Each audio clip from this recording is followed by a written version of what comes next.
Today, we're talking about the traits of a manipulator, how to recognize them so you can protect yourself or something else. It will help you succeed in recognizing them or using them. So if you want to turn your fantasy into reality, then learn from me and listen carefully. I am Iovilius, your narrator. Now let's move on to our friend Jay, who of course is not me. You must possess the ability to hide your aggressive nature, your hatred, your lack of empathy from your potential victims. You must recognize who you choose, their vulnerable sides, to then apply the right techniques. You must be ruthless, ice cold. Forget empathy, you don't need it. Think logically and deliberately. Don't listen to those around you who want to drag you down. You must do what you want, and whatever means are necessary. Never forget that.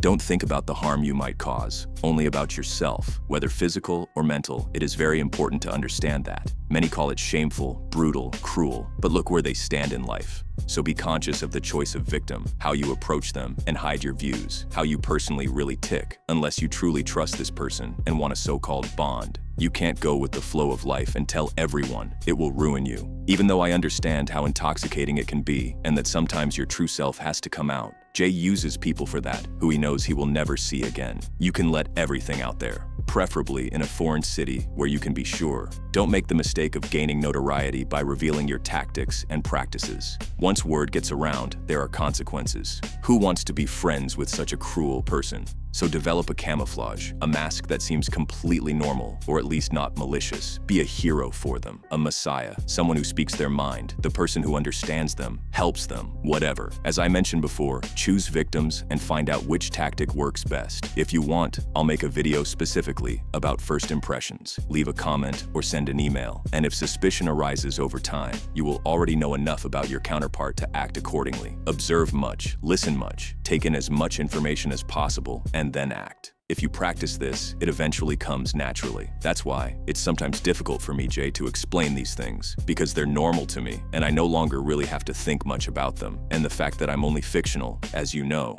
And then you just have to act, ignore any harm to the victim, and just go with the flow until you have what you want. Through what I've said, you will either become successful or you'll recognize someone who wants to manipulate you and keep yourself away from them. They will think you mean well, that you're a knight in shining armor. They'll lower their shield. Amusing, isn't it? Now, I want to talk to you about the traits a good manipulator has. You need to bring these with you to join our little circle. Expect no fame, but lots and lots of recognition and personal slaves. Since you always want concrete example explanations, I'm trying it this way and not in my cryptic style, which I think stimulates more thinking. But anyway, let's start with reinforcement. Reinforcement is a stimulus, negative or positive, that increases or strengthens the probability of a behavior or event. What this means, simply explained, you have to stand out, draw attention to yourself from the other scum in life. You can achieve this in public with exaggerated praise, laughing along, smiling, listening, making someone feel understood, excessively advocating for the person, giving gifts, using charm, being loud, using lots of physical contact, deploying your charisma. You have to distinguish yourself from other people and pull the attention onto you. Be the light for the moth. Make people want to be your friend, to see you as a confidant. Make the first move on people. Give them security and show them there are still good people in this world. Through this, they become soft and want to return the favor. They must sincerely want to help you. So create a situation where you need help. Make yourself vulnerable. Something like a limping dog or a lonely woman in the park. Arouse curiosity. This is also called love bombing when applied romantically. Flooding someone with attention and affection until they become dependent on your approval. Now, negative reinforcement. Here you make a deal. You help the person out of a shitty situation and they have to give back, naturally, more than you gave. Make yourself the only person who can help, and your counterpart must see you as the only way out. This is the rescuer tactic. Create or wait for a crisis, then position yourself as the solution. The victim becomes indebted to you emotionally, and that debt never fully gets paid. Then there's intermittent reinforcement. You keep throwing small rewards and demanding more than you give, a mixture of hope and fear. This taps into the dopamine system. Unpredictable rewards are far more addictive than predictable ones. It's the same mechanism that makes slot machines so effective. Sometimes you're warm, sometimes you're cold. Sometimes you praise, sometimes you punish with silence. The victim never knows which version of you they'll get, so they keep chasing the good moments, believing they can fix things. They walk on eggshells, and when you finally reach your goal, it's already too late for the victim, and you simply move on.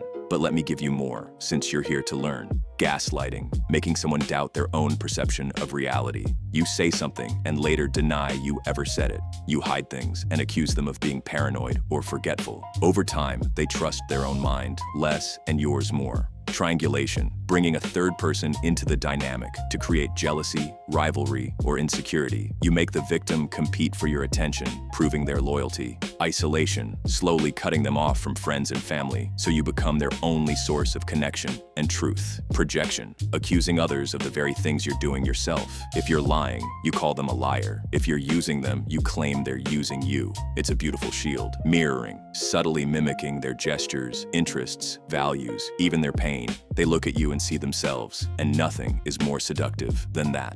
Breadcrumbing, giving just enough attention to keep hope alive, but never enough to satisfy. A like here, a vague compliment there. Hoovering, when they try to leave, you pull them back in with promises, fake crises, fake crying, or declarations of love. Future faking, painting a beautiful shared future you have no intention of delivering, just to keep them investing in the present.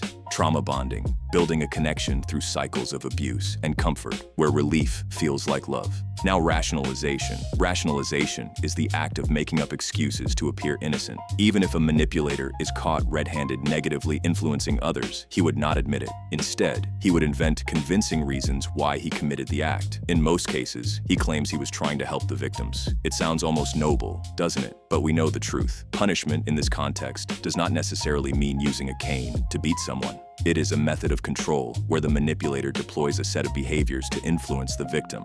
These punishment tactics include the silent treatment, playing the victim, nagging, yelling, crying, threatening, and sulking. These actions aim to make the victim feel guilty for something they may not have even done. If the victim plays along, they start apologizing and throw themselves deep into your trap.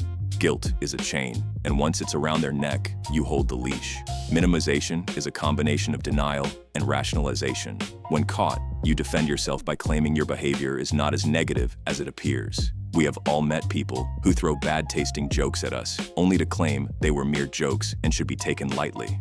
You're too sensitive, you say, a classic phrase designed to make them doubt their own feelings, and it works beautifully. Explosiveness, also known as traumatic one-trial learning, is when you throw tantrums at the slightest provocation. The sudden reactions, verbal abuse, explosive anger, are meant to discourage the target from upsetting, confronting, or contradicting you. Beneath the surface, you're playing a game of dominance, intimidation, and superiority. One well-placed explosion, and they'll think twice before ever challenging you again. Efficiency through fear.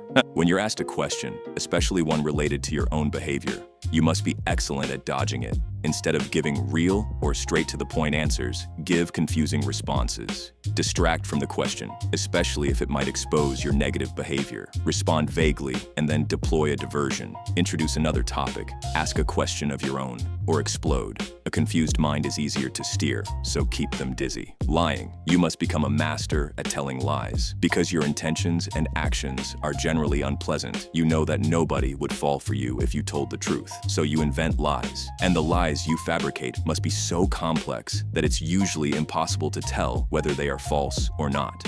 While the truth might eventually come out, it is usually too late for the victim to respond. Use any form of lie to convince your targets and get your way. Lie boldly, lie often. The audacity itself will paralyze them. Intimidation. You keep your victims on the defensive or in fear. Pile threats and blame onto the victim, so it appears that they are at your mercy. Whenever the victim tries to get away from you, threaten them, forcing them to obey. No doubt you have heard of relationships where one lover threatens to leak intimate photos of their partner if they try to walk out or report them. This is a common form of intimidation, made easier by the widespread use of the internet. Information is ammunition. Collect it carefully. Lying by omission is closely related to lying, except that in lying, everything you say is false. In omission lying, you tell a truthful story but leave out important details that should have been mentioned. The best lie is one wrapped around a truth.